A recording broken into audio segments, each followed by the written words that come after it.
सभी को सादर जय जिनेन्द्र, वंदना भैया जी, पंडित जी को पावन वंचना। सादर जय जिनेन्द्र, सादर जय जिनेन्द्र, सादर जय जिनेन्द्र। शुभ आशीर्वाद, शुभ आशीर्वाद, शुभ आशीर्वाद। जय बोलिए श्री अनंत अनंत सिद्ध परमेश्वरी भगवान की जय। जय श्री ओम नमः सिद्धेभ्य, जय श्री ओम नमः सिद्धेभ्य, जय श्री ओम नमः सिद्धेभ्य। नमो अरहंताणम, नमो सिद्धाणम, नमो आयिरियाणम, नमो उवज्जायाणम, नमो लोये सब्बसाहूणम। थे ज्ञान सागर गुरु मम प्राण प्यारे, थे पूज्य साधु गण से बुध मुख्य न्यारे। शास्त्रानुसार चलते मुझको चलाते, वंदो उन्हें विनय से सिर को झुकाते, वंदो उन्हें विनय से सिर को झुकाते, वंदो उन्हें विनय से सिर को झुकाते। चिदानंदैक रूपाय नमस्ते परमात्मने, परमात्मा प्रकाशाय सिद्धात्मने नमः। चिदानंदैक रूपाय नमस्ते परमात्मने, परमात्मा प्रकाशाय नित्यम सिद्धात्मने नमः। आज अमावस्या और अमावस्या के दिन 1008 तीर्थंकर महावीर प्रभु को निर्वाण की प्राप्ति हुई थी। परम पूज्य हमारे दादा गुरु आचार्य श्री शिव सागर महाराज जी की फाल्गुन बदी अमावस्या को समाधि हुई थी श्री महावीर जी में 17 फरवरी 1969। परम पूज्य आचार्य कल्प श्रुत सागर महाराज कलकत्ता वाले, उनका जन्म दिवस है फाल्गुन बदी अमावस्या। आसोज बदी अमावस्या के दिन चारिक चक्रवर्ती आचार्य श्री शांति सागर महाराज के पट्ट शिष्य आचार्य देव गुरुवर श्री वीर सागर महाराज जी की भी समाधि हुई आसोज बदी अमावस के दिन। और जेठ बदी अमावस के दिन मेरे परम पूज्य गुरुदेव 108 आचार्य श्री ज्ञान सागर महाराज की समाधि हुई थी 1 जून 1973। इसलिए अमावस्या बुधवार बहुत अच्छा दिन है, फर्स्ट क्लास है। और अभी लाभ अमृत का चौबड़िया चल रहा है जयपुर के सूर्योदय के अनुसार। और कल जो है भैया जी ने शीतलनाथ भगवान का स्तोत्र पढ़ा, हमको तो बहुत अच्छा इसलिए लगा कि 1969 में मेरे को गुरुदेव आचार्य श्री ज्ञान सागर महाराज ने स्वयं स्तोत्र पढ़ाया था, एक एक शब्द का अर्थ बताया था। तो उसमें जो कल भैया जी ने एक श्लोक पढ़ा था, उसमें एक श्लोक में एक शब्द के बारे में गुरुदेव ने बताया कि प्रमत्तवा न जागरेवात्म विशुद्ध वर्तमनि। यह जो वाक्य आया था, इसमें प्रमादवान भी मतलब अच्छा रहता है, क्योंकि प्रमादवान को ही प्रमत्त कहते हैं। लेकिन प्रमत्तवान शब्द भी बनता होगा। उसी प्रकार स्वयं स्तोत्र में एक स्तोत्र में यह बताया दुरितमल कलंकाष्टकम, दुरितमल कलंकमष्टकम है एक जगह। तो वहां पर उन्होंने गुरुदेव ने कहा कि यहाँ पर दुरितमल कलंकाष्टकम ऐसा भी पाठ रहता है। और एक जगह ये सुपार्श्वनाथ भगवान की स्तुति में भगवान प्रमाता माते बाल से हितानुशास्ता गुणावलोक से जनस्य नेता मयापि भक्त्या परिणूय से अद्य, ऐसा जो पाठ आता है। तो गुरुदेव ज्ञान सागर महाराज ने बताया कि भगवान के साथ में प्रयूते यानी प्रयूसे की जगह प्रयूते ज्यादा अच्छा होता है, क्योंकि भगवान जो शब्द जो है वो बहुवचन में होता है। जैसे आई और वी है ना, I am, I have a pen और वी हैव पेन्स। इस प्रकार जो है बहुत अच्छा लगा। यदि सोनू बहन जी चाहें, समयसार स्वाध्याय गुरु की संचालिका महोदया, तो अष्टमी चतुर्दशी और अमावस्या महीने में जो 6 पर्व आते हैं, इन पर्वों के दिनों में हम भैया जी से स्वयं स्तोत्र का अर्थ भी समझ सकते हैं और ध्यान भी करते ही हैं। अथवा जिस दिन जिन तीर्थंकर भगवान का कल्याणक दिवस आएगा उस दिन जो है ऐसा कर लिया जाएगा तो बहुत अच्छा होगा। दूसरी बात, पर हम कल आदरणीय ब्रह्मचारी भैया जी साहब ने एक बहुत अच्छी बात कही कि ये जो सोनू जैन जी बहुत अच्छा पवित्र कार्य प्रारंभ करना चाहती है आहार दान की क्योंकि आहार दान देना और पूजा करना श्रावक के मुख्य षडावश्यक में 2 कर्तव्य मुख्य हैं। और उन्होंने कहा कि सम्यक्त्व वर्धिनी के बैनर पर अगर श्रीमान भागचंद जी कासलीवाल साहब को लेटर दे दिया जाए तो बहुत अच्छा होगा। तो ये तो बहुत उत्तम बात है। और मैं तो आदरणीय भैया जी साहब से विनम्र प्रार्थना करता हूँ हाथ जोड़कर कि यदि संभव हो सके तो सम्यक्त्व वर्धिनी संस्था जो आपने स्थापित की है उसमें भारतवर्ष के जो भी भाई बहन जुड़ना चाहें वो जुड़ सकते हैं क्या, ये आपसे आज्ञा चाहते हैं। नंबर 1। नंबर 2, उसके जुड़ने की क्या क्या शर्तें हैं ये सब जो है आप बताने की कृपा करना। तीसरी बात, यहाँ पर ये एक तत्वार सूत्र में जो हमारे आदरणीय ललिता बहन जी साहब पढ़ाते रहते हैं सब भाई बहनों को, जिनका बहुत बहुत उपकार है समस्त जैन समाज पर। 6ठे अध्याय में एक सूत्र लिखा है उमा स्वामी आचार्य ने, क्या कि इंद्रिय कषाया व्रत क्रिया पंच विंशति संख्या पूर्व से भेदा, यानी 25 क्रियाएं बताई है। तो इसमें पापाश्रव की भी है पुण्याश्रव की भी है। तो उसमें यह सम्यक आहार दान देना पूजा करना यह सम्यक वर्धिनी क्रिया है। इसलिए इस कार्य को अतिशीघ्र प्रारंभ किया जाए, बहुत अच्छा है। अब मैं आदरणीय सोनू जैन जी सीए कोलकाता निवासी आपसे विनम्र प्रार्थना करता हूं कि आज का प्रोग्राम क्या रहेगा। और कल भैया जी ने आपके लिए बोला था कि जो चौका चालू करने की जो अपनी इच्छा है आपकी इच्छा है उसके बारे में भी थोड़ा प्रकाश डालने की कृपा करें पहले, और बाद में आज का अमावस्या का जो कार्यक्रम रहेगा, क्योंकि समय सारथी का स्वाध्याय तो होगा नहीं, तो जो भी कार्यक्रम रहेगा वो प्रारंभ करने की कृपा करें प्लीज। सोनू जैन जी सीए कोलकाता निवासी, पहले आप ये बताएं कि चौका चालू करने में कैसे क्या व्यवस्था रहेगी, लोगों को क्या क्या करना है क्या नहीं करना है। चौका चालू करने के लिए सर्वप्रथम हमने बंगाल बिहार उड़ीसा तीर्थ क्षेत्र कमेटी से परमिशन ली है। तो उन्होंने कहा हमारी नेक्स्ट मीटिंग 24 तारीख को है, उसमें ये डिस्कस किया जाएगा। अब वहां से अप्रूवल आने से ही हम लोग कुछ कर पाएंगे, क्योंकि हमें जगह की व्यवस्था अभी नहीं हुई है। आदमी जो 2 चाहिए वो उसकी व्यवस्था हो गई है। सामान की लिस्ट भी उन्होंने बना के हमें दे दी है। जैसे ही जगह की व्यवस्था होगी, सामान जैसे जितने भी बर्तन लगेंगे वहां पे और जो व्यवस्था है वो यहाँ से खरीद के वहां भेज दिया जाएगा। तो 24 तारीख का अपने इंतजार करते हैं। जैसे ही उनका अप्रूवल आएगा तो हम लोग उसको पंडित जी की जैसे इच्छा है 28 तारीख को स्टार्ट करें। तो अगर हमें वो लोग कमरा दे देते हैं 24 तारीख के मीटिंग के बाद, तो अपन 28 तारीख को शुरू कर लेंगे। और चौकस चालू हो रहा है उसमें तो सारे जितने भी, हम तो ये मानते नहीं कि कौन कलकत्ता समाज है और कौन जयपुर समाज है। हम तो मानते हैं सारे जैन एक ही है, और चौका चलेगा मुनियों के लिए चलेगा। इसमें हमारे लिए कोई भी भेदभाव कोई भी अंतर नहीं है, कहाँ पे रहे और किस मुनि के लिए रहे और कौन चला रहा है। तो चौका बस सुचारू रूप से चलता रहे। उसमें जिस भी भाइयों और बहनों को अपना अनुदान या जो भी सजेशंस देना हो तो ग्रुप में एकदम आराम से लिख सकते हैं। सभी का सजेशन इनवाइटेड है कि क्या करना है कैसे करना है, जैसा हमें समझ में आया। मैं तो आप लोग सबसे बहुत छोटी हूँ, तो मुझे आदेश के लिए मत बोला करिए, मुझको आदेश दिया करिए कि आपको सोनू तुमको ऐसा ऐसा करना है। क्योंकि आप सभी सभी जितने भी जन यहाँ बैठे हैं वो सब मेरे से बहुत ज्यादा सीनियर है। मैं तो इस फील्ड में नई नई आई हूँ, आप लोग बहुत ज्यादा धर्मात्मा और बहुत बड़े हैं, हमसे बहुत ज्ञानी भी है। तो हमसे जो छोटा सा प्रयास हो रहा है हम कर रहे हैं। और इसमें जो भी त्रुटियां रह जाती है आप प्लीज करके सबको बता दिया करिए हमें। 24 तारीख का हम इंतजार करें और उसके बाद हम शुरू कर सकते हैं। किसी के मन में कुछ और भी आता हो तो सब कुछ ग्रुप में शेयर करें और अपन उसी तरह से प्रोसीड करेंगे। हम लोगों का अभी कोई भी ऐसा नहीं है कि हमें ऐसा ही करना है या हमें ऐसा नहीं करना है, ऐसा कुछ भी नहीं है। हम लोग सबकी एक नेक भावना है कि गुरुओं को आहार अपने कुछ भी उसमें अनुदान कर सके किसी भी तरह से।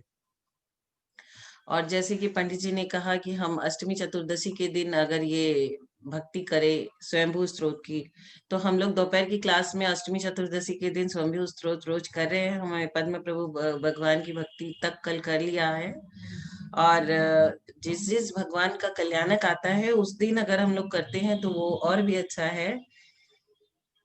कि जिस भगवान का कल्याणक आता है उसी भगवान की स्तुति कर ली जाए, तो ये बहुत अच्छा है। और अष्टमी चतुर्दशी के दिन भैया जी अगर ध्यान करवाते हैं हमें तो बहुत ही अच्छा रहेगा। अब भैया जी के ऊपर है, भैया जी क्या बोलेंगे, वही हमें पढ़ा रहे हैं और हम लोग उनके शिष्य हैं। तो जो भी आगे का डिसीजन लेना है भैया जी का ही रहेगा। हम तो आदेश दीजिए, हम उसको मानने के लिए तैयार है।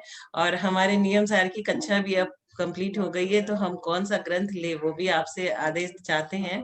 भैया जी और पंडित जी मिलके हमें बताए कि और कौन सा ग्रंथ हम उसमें स्टार्ट कर सकते हैं, कल से हमें करना है। पंडित जी साहब। बहुत अच्छा आदरणीय जैन जी, सीए मैं आपसे यह निवेदन कर रहा हूँ, तारीख 27, 28, 29 कोई भी हो सकती है, पूर्णिमा के दिन, पौष शुक्ला पूर्णिमा, परम पूज्य गुरुदेव आचार्य श्री धर्म सागर महाराज का जन्म दिवस है। 107 वर्ष पहले उनका जन्म हुआ था राजस्थान में, बूंदी जिले में गंभीरा ग्राम के अंदर, दिगंबर जैन खंडेलवाल जाति के अंदर, छाबड़ा गोत्र में। और उन्होंने बहुत यशस्वी जीवन जिया है। और आज उनके शिष्यों में आचार्य रत्न श्री वर्धमान सागर महाराज हैं, परम पूज्य मुनिवर श्री अमित सागर महाराज हैं, और एक आचार्य श्री विपुल सागर महाराज हैं जो शिखर जी की तरफ कहीं पर हैं। इस प्रकार 3 शिष्य उनके मुनि राजों में हैं। आर्यका माताएं भी होंगी इस, और आर्यका माताएं भी है, बहुत सारी आर्यका माताएं हैं जो उनसे दीक्षित हैं। तो वो पवित्र दिन है पौष शुक्ला पूर्णिमा, आचार्य गुरुवर धर्म सागर महाराज का ये कहना था। अरे भाई थे लोग मुनिया ने आर दान दे दो, थे वहां का गुण दोष मत देखो, 2 रोटी देवा का मान्य थे खई वहां का गुण दोष देखो हो।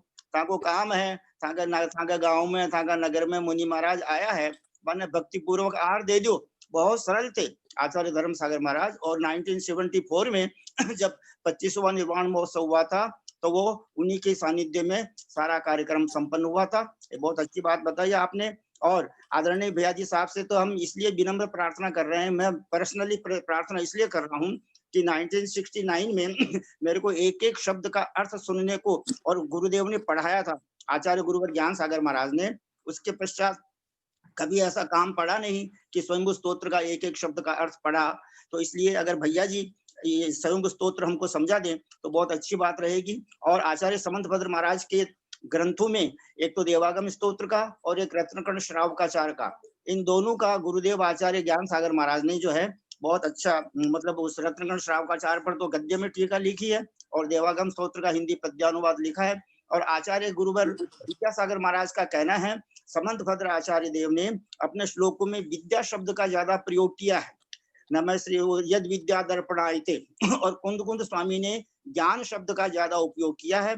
तो इस प्रकार आचार्य गुरुवर ज्ञान सागर महाराज, आचार्य गुरुवर विद्यासागर महाराज और भी भारतवर्ष में जितने आचार्य हैं, आचार्य रत्न वर्धमान सागर महाराज, गणधर आचार्य कुंतु सागर महाराज, समस्त आचार्य उपाध्याय साधु परमेष्ठी भगवंतों में हमें पूर्वाचार्यों की स्थापना करके हमें गुरु भक्ति करना चाहिए। अब सभी हम सभी भाई बहन हाथ जोड़कर और सिर झुकाकर विनय पूर्वक हमारे पूज्य, हमारे आदरणीय ब्रह्मचारी भैया जी श्रीमान केसी जैन साहब से सादर प्रार्थना करते हैं कि आपके साधारण चरण स्पर्श, सादर पावन ढोक, सादर प्रणाम, सादर वंदना हम सबका स्वीकार करने की कृपा करें और हम सबको मंगल आशीर्वाद प्रदान करने की कृपा करें।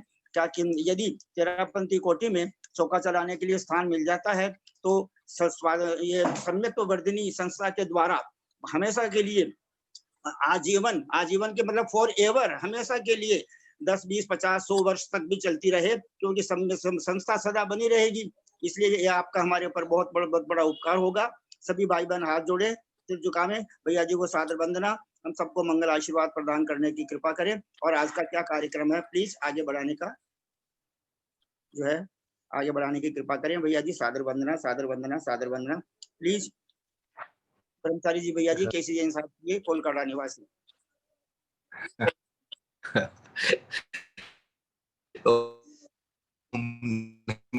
सिद्धेभ्यः ओंकारं बिंदु संयुक्तं नित्यं ध्यायन्ति योगिनः कामदं मोक्षदं चैव ओंकाराय नमो नमः। अविरल शब्द घनोग प्रक्षालित सकल भूतल कलंका मुनिभिरूपा सिद्धीर्था सरस्वती हरतु नो दुरितान् अज्ञानतिमिरान्धानां ज्ञानाञ्जनशलाकया चक्षुरुन्मीलितं येन तस्मै श्री गुरुवे नमः। श्री परम गुरुवे नमः। परम्पराचार्य श्री गुरुभ्यो नमः।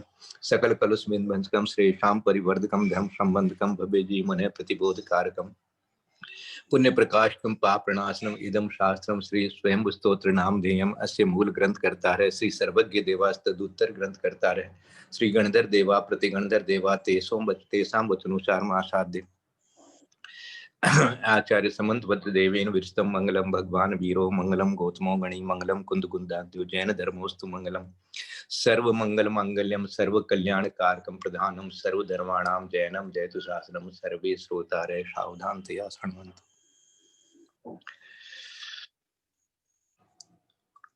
बोले देवादिदेव महावीर भगवान की जय। बोले आचार्य कुंद कुंद स्वामी महाराज की जय। बोले आचार्य समंत भद्र स्वामी महाराज की जय। बोले आचार्य गुरुवर विद्यासागर महाराज की जय। बोले आचार्य गुरुवर वर्धमान सागर महाराज की जय। सरस्वती नमस्तुभ्यं वरदे कामरूपिणी विद्यारंभम करिष्यामि सिद्धिर्भवतु मे सदा। बोले द्वादशांग जिनवाणी माता की जय। जय बोलिए परम पूज्य मुनिवर 108 श्री अंतरात्मा सागर जी महाराज की जय। परम पूज्य मुनिवर 108 श्री उत्तम सलेखना को प्राप्त श्री सहिष्णु सागर जी मुनि महाराज की जय। परम पूज्य मुनिवर 108 श्री ज्ञानी ध्यानी तपस्वी सिद्धांत वेत्ता वैयावृत्यशील मुनिवर श्री प्रभव सागर जी महाराज की जय। भारतवर्ष में विराजमान समस्त आचार्य उपाध्याय साधु परमेष्ठी भगवंतों की जय। समस्त आर्यका माता जी की जय। समस्त एलक जी चुल्लिका जी माता जी की जय। समस्त चतुर्विद संघ की जय। समस्त आचार्य उपाध्याय साधु परमेष्ठी भगवंतों को हम सभी श्रावक श्राविकाओं का विनय पूर्वक सिद्ध भक्ति श्रुत भक्ति योगी भक्ति आचार्य भक्ति पूर्वक 3 प्रदक्षिणा देकर नमोस्तु नमोस्तु नमोस्तु निवेदन करते हैं। समस्त आर्यका माता जी को सादर वंदामी वंदामी वंदामी। समस्त एलक जी महाराज को चुल्लिका जी माता जी को सादर इच्छामी इच्छामी इच्छामी। समस्त भैया जी को दीदी जी को सादर वंदना सादर वंदना सादर वंदना। प्रत्यक्ष हम सबको धर्म के मार्ग में आगे बढ़ाने वाले आदरणीय ब्रह्मचारी भैया जी श्रीमान केसी जैन साहब को सादर वंदना सादर वंदना सादर वंदना। सब आपके मंगल आशीर्वाद की प्रतीक्षा में। सबको बहुत बहुत आशीर्वाद है। पापम क्षयतु दर्शन विशुद्धिर्भवतु धर्म वृद्धिर्भवतु।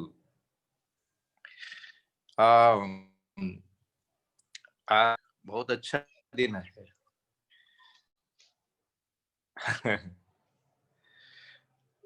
आज सामायिक में एक चिंतन हो गया। शांति पाठ पढ़ रहे थे सामायिक में, तो एक शब्द के ऊपर में जाकर के कुछ ज्यादा अटेंशन आ गया। दोष ढाकू सभी का। अब मैं अब चिंतन कर रहा हूं, बैठा हूं सामायिक में, अब मैं दोषों को ढकने की सोच रहा हूं। अब मैं जा रहा हूं चारों तरफ, खोज रहा हूं कि कहीं दोष है तो उसको ढक दूं। अब मुझे कहीं दोष दिखे ही नहीं, मैं ढकूं किसको? कहीं किसी में कोई दोष दिखता ही नहीं है मुझे तो, है? मुझे तो सब अच्छा ही अच्छा दिखता है। मैं दोष जानता ही नहीं क्या है, किसमें दोष है, दोष के बारे में विचार ही नहीं। इसलिए क्या दोष ढकूंगा? दूसरे का दोष क्या ढकूं? दूसरे के दोष को मैं, है?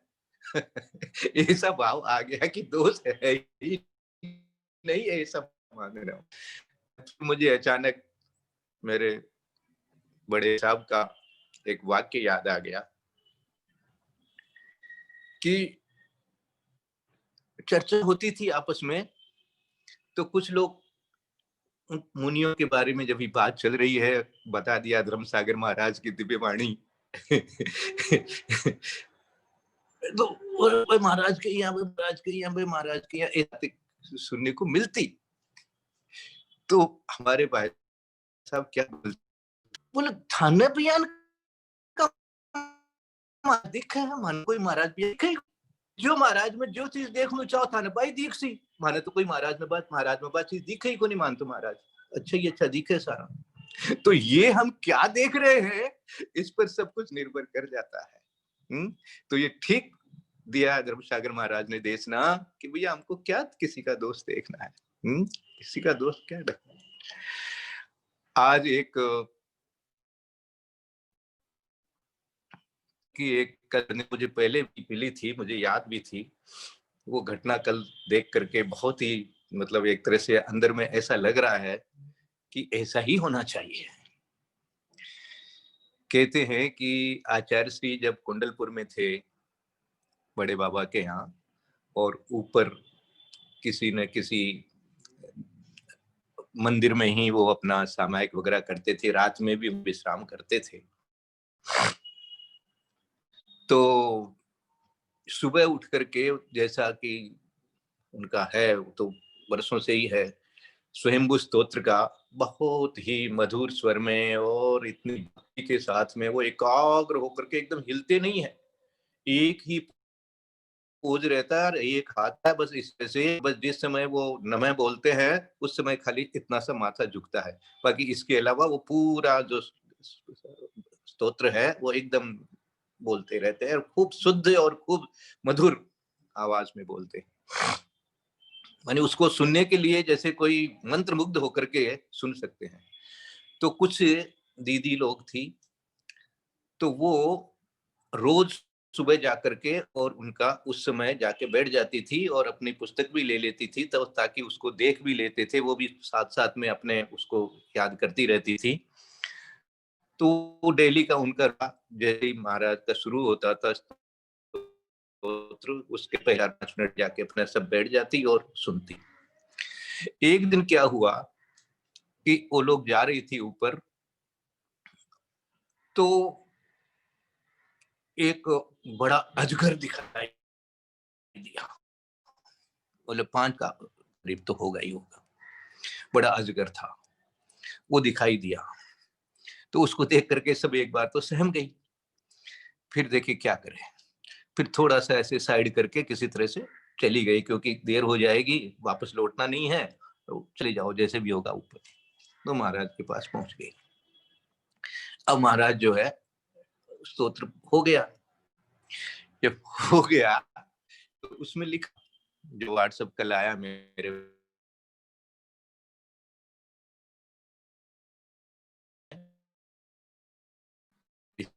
करके, सब अपने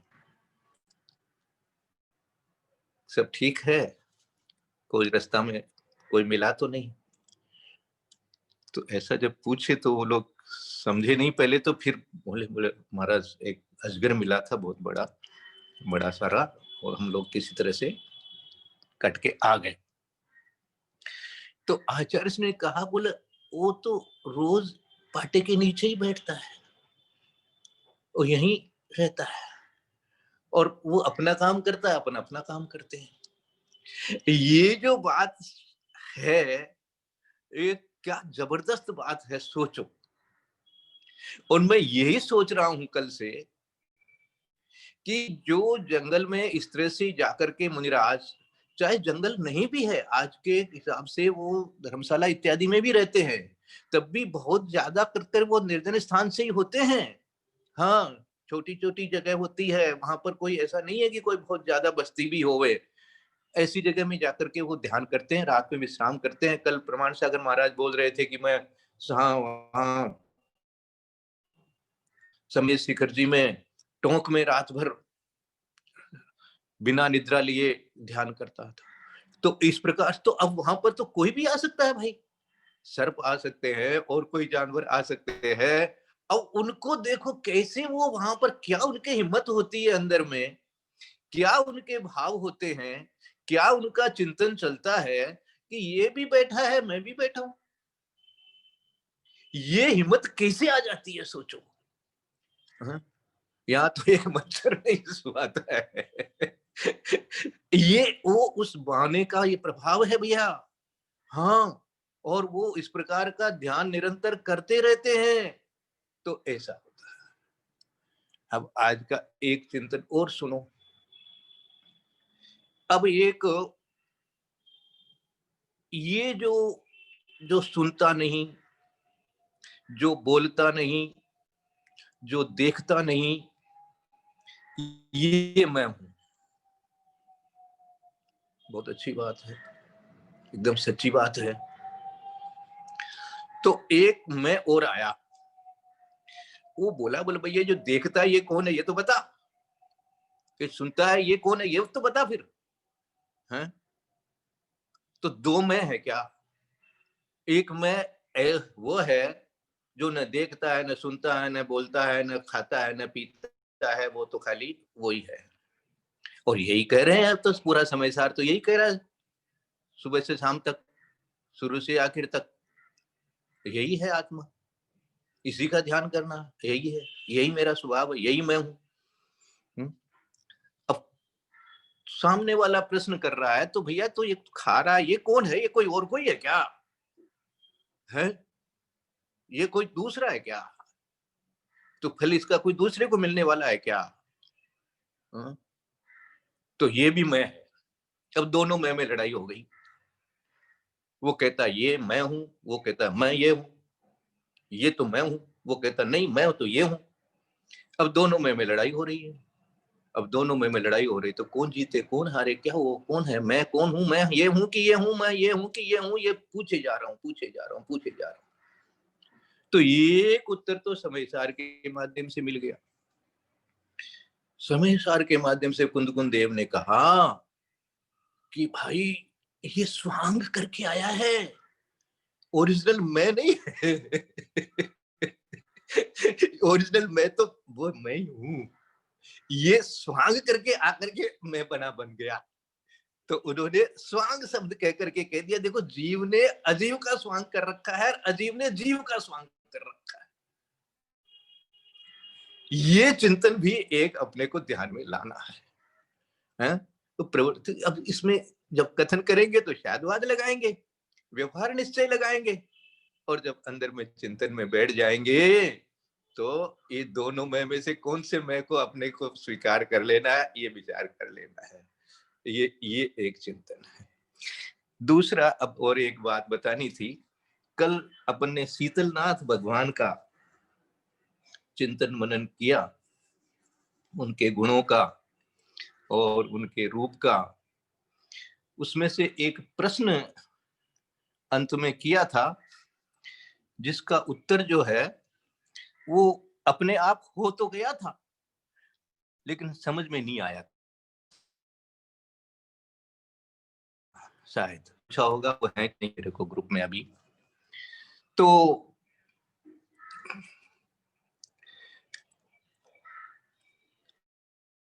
जैसे अतिथि की परिभाषा पूछते हैं ना, और आचार्य श्री पीछे उठा के चल देते हैं, तो बताते हैं भैया समझ में आ गया ना अतिथि कौन है, जिसकी कोई तिथि नहीं है। इसी तरह से कल जो अवारुणत, ये एक शब्द चौथे नंबर के श्लोक में आया था शीतलनाथ भगवान के, उसको मैं थोड़ा सा वापस बता देता हूं। किसका अवारुणत? अवारुणत मानी रोका, रोका है। अवारुणत मानी रोक के रखा है। किसको? त्रयीम प्रवृत्तिम, मन वचन काय की प्रवृत्ति को रोक के रखा है। तो कल जब वो पूछ रहे थे और मैं नमोकार मंत्र के जाप में लीन था, तो मैंने तो अपने मन वचन काय की एक तरह से प्रवृत्ति को रोक करके और उनको उत्तर दे दिया था कि ये ही है इसका उत्तर, रोक लो अपने मन वचन काय की प्रवृत्ति को। ये इस प्रकार का है। अब अपने को शांतिनाथ भगवान की स्तुति जो है, और ये सही बोल रहे हैं कि भाई स्वयंभू स्तोत्र की महिमा अपरंपार है। इसकी स्तुति मानी, क्योंकि वंदना और स्तवन ये दोनों ही जो है वो सामायिक के भी अंग है, और जो चारित्र है उसमें भी सबको जरूरी है। तो स्तवन के लिए सर्वोत्तम यही है स्वयंभू स्तोत्र। और प्राय संघों में स्वयंभू स्तोत्र का पाठ तो सुबह होता ही है। सुबह स्वयंभू स्तोत्र का पाठ तो सभी संघों में सब लोग मिलकर के बैठ करके एक साथ करते ही हैं। कोई कोई संघ में नहीं भी होता होगा तो उसकी मुझे ज्ञान का नहीं है, लेकिन ये तो मतलब एक तरह से कंपलसरी सा ही है। स्तवन और बंधन, और वंदना के नाम में भक्तामर स्तोत्र, ये कोई कल्याण मंदिर स्तोत्र या और महावीर स्तोत्र, महावीराष्टक वगैरह, जिसको भी जिसका रुचि हो जाता है, जिसमें जिसका मन लग जाता है, जिसका साधना होने लगती है जिसको, तो ये इस प्रकार से अपने को भी प्रतिदिन ये स्वयंभू स्तोत्र का कम से कम एक भगवान का, एक तीर्थंकर का तो पाठ कर ही लेना चाहिए। सब करें तो, मैं तो कर ही रहा हूँ, मैं तो प्रतिदिन स्वयंभू स्तोत्र किए बिना मेरा कोई कार्य दूसरा होता ही नहीं है। सबसे पहले सामायिक के बाद में ये होना ही होना है। और इसके अंदर में जो भरा है वो तो सब जानते ही है कि साधुवाद के माध्यम से इतना जबरदस्त चीज इसके अंदर में भरा हुआ है कि पहले मैं विमलनाथ भगवान का एक दे देता हूँ। 5वां श्लोक जो विमलनाथ भगवान का जब बोलते हैं वो है कि ये जो नय है, ये नय एक तरह से लोहे को सोना बना देता है। नयास्तव शाश्वत सत्य लांछित रसोप विद्या इव लघु धातव है भवंत प्रेत यथा। इस प्रकार से अपन बोलते हैं उसमें कि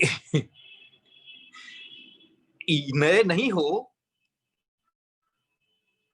तो गड़बड़ है जो भी कुछ बोलोगे, और नए जब लगा दोगे तो वो जो कुछ आपने बोला है वो सम्यक हो जाता है, वो सम्यक हो जाता है। इसलिए जो नए के साथ ही सारी चीज का चिंतन मनन होना चाहिए, और नए को भुला देने से एकांत हो जाता है। तो एकांत रूपी लोहे में भी यदि नए लगा दिया जाता है तो वो लोहा भी सोना बन जाता है। ऐसा कहते हैं रसोप विद्या इव दो धातु है भवंते प्रेत गुणा तथो भवंत मार्या प्रणता हितेशिन। ये आपने हित के लिए ऐसा, तो ये हो रहा है। इसलिए ये समंत भद्र स्वामी की सबसे बड़ी विशेषता है। और समंत भद्र स्वामी की ये तो पंचम काल के आचार्य हुए हैं, और इस घटना को कोई किंवदंती नहीं माने। बनारस में साक्षात चंद्रप्रभु भगवान की प्रतिमा प्रकट हुई है जिस समय चंद्रप्रभु भगवान का उन्होंने स्तवन किया है, और वो बना रहे थे बहुत अच्छा। जो हमारे यहाँ पवन भैया, कमल भैया जो थे, निर्दोष सागर महाराज, निर्लोभ सागर महाराज, उनका एक दिन प्रवचन आ रहा था, बोल रहे थे कि किसी ने पूछा मुझे खाली चंद्रप्रभु भगवान की स्तुति पढ़ते समय ही प्रतिमा क्यों प्रकटी, आदिनाथ भगवान की क्यों नहीं प्रकटी, महावीर भगवान की क्यों नहीं प्रकटी, पार्श्वनाथ भगवान की क्यों नहीं प्रकटी, इसका भी कोई उत्तर है क्या? तो उन्होंने बड़ा अच्छा उत्तर दिया। उत्तर ये दिया कि जब स्तुति करते हैं तो अंदर से विशुद्धि बढ़ती रहती है, और विशुद्धि बढ़ते बढ़ते बढ़ते बढ़ते बोले आदिनाथ भगवान से शुरू करते करते उनके चंद्रप्रभु भगवान में जब स्तुति पहुंच रही है तब तक उनकी विशुद्धि इतनी जबरदस्त हो गई है कि साक्षात चंद्रप्रभु भगवान वहां पर दिख रहे हैं। तो ये विशुद्धि का बोले परिणाम है। और उसके बाद में तो एक बार प्रकट होने के बाद तो फिर तो विशुद्धि है ही है, कोई बात ही नहीं है, चमत्कार हो ही गया है सबके लिए, देख ही लिए हैं सबने। तो ये स्वयं स्तोत्र की महिमा अपरंपार है। रत्नकण श्रावकाचार्य ग्रंथ उन्होंने जो बनाया है वो बेजोड़ है सबके लिए, सारी जगह उसी के उदाहरण दिए जाते हैं। और स्तुति विद्या वगैरह सब जितना भी है समंत भद्र की भद्रता गुरुदेव ने एक एक श्लोक की ऐसी अच्छा पद्यानुवाद किया हुआ है कि जिसके अंदर में सारा अर्थ समझ में आ जाता है। शांतिनाथ भगवान का खाली एक श्लोक ही आज मैं करूंगा चिंतन, बाद में फिर और क्योंकि ज्यादा समय नहीं रहेगा अपने पास में। विधाय रक्षाम परतः प्रजानाम राजा चिरम यो प्रतिमय प्रताप वेदात पुरस्तात् सत एव शांतिर मुनिर्दया मूर्तिरिवाग शांतिम।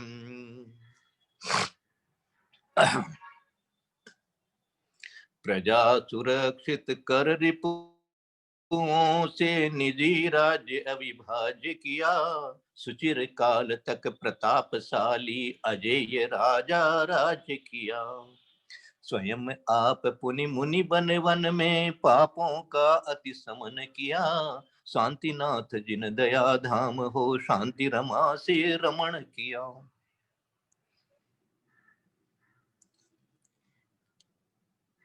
विधाय रक्षाम, रक्षाम विधाय, ऐसे इसको अपन बोल सकते हैं। मैं रक्षा करके, रक्षा, रक्षाम विधाय, रक्षा करके। विधि करते हैं कोई भी चीज के लिए, करते हैं कोई काम तो विधा, विध शब्द आ जाता है एक तरह से, विधि। तो विधाय रक्षाम, परतः शत्रुओं से, क्या किसकी रक्षा की? प्रजानाम, मानी प्रजाजनों की। विधाय रक्षाम परतः प्रजानाम, राजा चिरम यो प्रतिमय प्रताप है। यो प्रतिमय प्रताप है, यो एस लिखा हुआ मिलेगा वहां पर, देखना। अप्रतिमय प्रताप है, अप्रतिम मानी अतुल पराक्रम, अप्रतिम। बंगाल में तो बोलते ही हैं ये सब, बहुत चलता है, अप्रतिम, अद्भुत, अतुल्य, क्या जबरदस्त। तो अप्रतिम, किसी को जब बताते हैं ना, कोई प्रशंसा विशेष करनी पड़ती है कोई चीज की, तो अप्रतिम ऐसा बोलते हैं। तो अप्रतिम प्रताप, अतुल्य पराक्रमी क्या हुए आप? राजा हुए। विधाय रक्षाम परतः प्रजानाम, परतः मनी शत्रु, पर दूसरे, परतः प्रजानाम, प्रजा की आपने रक्षा की, राजा बनकर के चिरम, चिरकाल तक। अब देखो शांतिनाथ भगवान का काल कितना लंबा रहा है, चक्रवर्ती के भोग भोगने में भी हजारों लाखों वर्षों का रहा है। तो इसलिए चिरम। वेदात पुरस्तात् स्वत ईव शांतिर मुनिर दया मूर्ति रिवाग शांति, दया मूर्ति इव, दया मूर्ति इव मानी जैसे आप दया की मूर्ति हैं, दया की मूर्ति हैं आप। और क्या है? दया मूर्ति अग शांति, अग्नि पाप होता है सब जानते हैं, अग शांति पापों की शांति वेदात आपने की है। वेदात पुरस्तात्, पुरस्तात् पुरस पुरह जो कहते हैं, तो फिर और क्या की है आपने? पुरस्तात् स्वत, स्वत, स्वत मानी कहेंगे आपने अपने आप। ये स्वयंभू, स्वयंभू स्तोत्र में स्टार्टिंग स्वयंभू शब्द से हो रही है, और यहां भी इन्होंने स्वत करके कह दिया कि आपने स्वयं ही शांतिर मुनि, हे शांतिनाथ भगवान आप मुनि होकर के और जैसे दया की मूर्ति बन गए, और दया की मूर्ति बनकर के पापों की शांति की। पहले तो आपने चिरकाल तक, देखो चक्रवर्ती 6 खंड जीतते हैं ये तो अपन कहते हैं, लेकिन यहां वो क्या स्तुति कर रहे हैं? यहां कह रहे हैं कि आपने चिरकाल तक प्रजा की रक्षा की है शत्रुओं से। मानी जो कोई भी गलत आदमी है वो किसी दूसरे को सतावे नहीं, इसके लिए वो चक्रवर्ती हैं, इसलिए वो राजा है। उन राजा ने ये काम किया है, रक्षा की है सबकी, किसी को मारा नहीं है शत्रुओं से आपको बचाया है। बचाने में और दूसरे को मारने के भाव में तो रात दिन का अंतर हो गया, तो यहाँ तो रक्षा का भाव है। तो ये शांतिनाथ भगवान, देखो जहां भी शांतिनाथ भगवान खड़े दिखाई देवे आपको, और एकदम ध्यान कर लेना, बहुत जगह शांतिनाथ भगवान अपने को एकदम मिलते हैं खड़गासन के अंदर में, एकदम ऐसा ऐसा विचार कर लेना कि ये चक्रवर्ती, ये तीर्थंकर और कामदेव जिसके पीछे कितने लोग लट्टू, वो व्यक्ति आके यहाँ ऐसे खड़ा है, देखो। और इसका दर्शन मुझे साक्षात हो रहा है, तो मैं तो कुछ भी नहीं हूं। तो मैं भी आज इनकी तरह से